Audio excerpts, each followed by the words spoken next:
Shalom saudara yang terkasih dalam Tuhan Yesus Kristus. Tahukah saudara bahwa orang-orang yang berlaga di pertandingan atau turnamen internasional, mereka rata-rata usianya 18 sampai 30 tahun.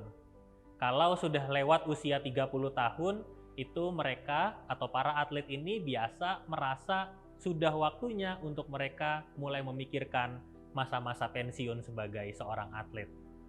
Bahkan di usia 18 sampai 30 tahun itu, mereka menjadi andalan bagi tim atau negaranya. Dan siapakah mereka yang berusia 18 sampai 30 tahun di sekitar kita atau juga di gereja kita? Benar, mereka adalah orang-orang muda.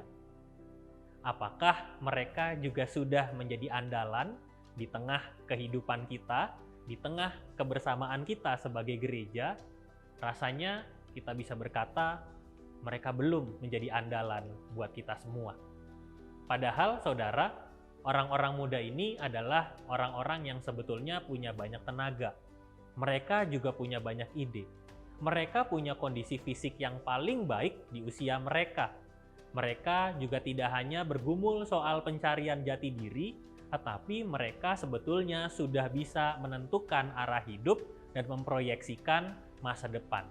Maka itu usia muda sebetulnya adalah usia di mana mereka bisa menentukan keinginan dan pencapaian masa depan mereka.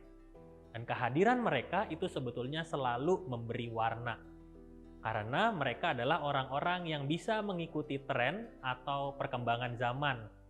Mereka juga menjadi orang-orang yang kreatif, inovatif, bahkan juga dalam beberapa poin mereka menjadi inspirasi buat banyak orang.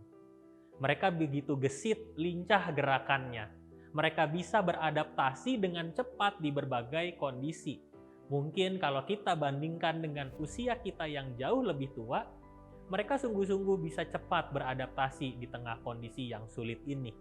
Dan untuk itulah saudara, Amsal 23 ayat 18 memberi nasihat kepada kita. Karena masa depan sungguh ada dan harapanmu tidak akan hilang. Karena masa depan sungguh ada dan harapanmu tidak akan hilang.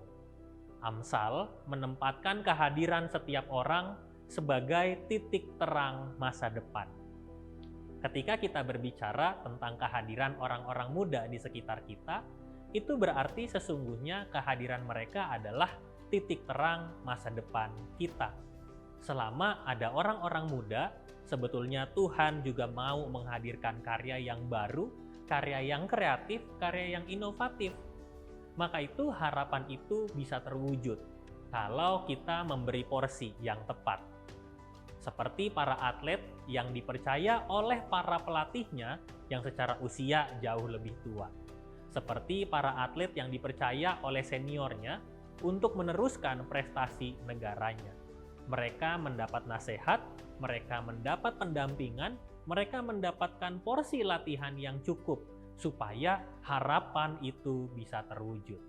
Dan agar harapan itu juga bisa terwujud dan menyala di tengah kehidupan kita, mari kita belajar mengenali orang-orang muda yang ada di sekitar kita.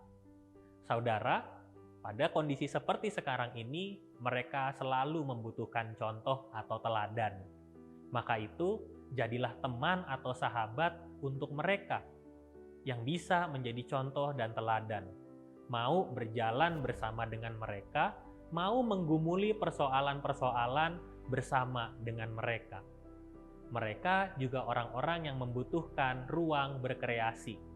Maka itu, kalau di tengah-tengah kehidupan berkeluarga ada orang-orang muda, selalu jadilah rumah bagi mereka yang memberi ruang untuk mereka bisa berkreasi, menyampaikan apa yang sedang menjadi pergumulan atau ide-ide mereka. Jadilah juga gereja yang mau membangun komunitas untuk mereka. Kita tidak hanya memberi dukungan buat mereka, atau bahkan kita juga bukan hanya memberi suruhan, perintah, atau bahkan tuntutan. Kita mau menjadi gereja yang berkomunitas, memberi ruang gerak, memberi ruang kreasi kepada orang-orang muda. sehingga kita semua bisa bergerak bersama, berkreasi bersama, dan berkarya bersama. Dan biarlah saudara, harapan itu terus menyala ketika kita hidup bersama-sama dengan orang-orang muda yang penuh masa depan dan penuh cita-cita. Tuhan Yesus memberkati kita semua.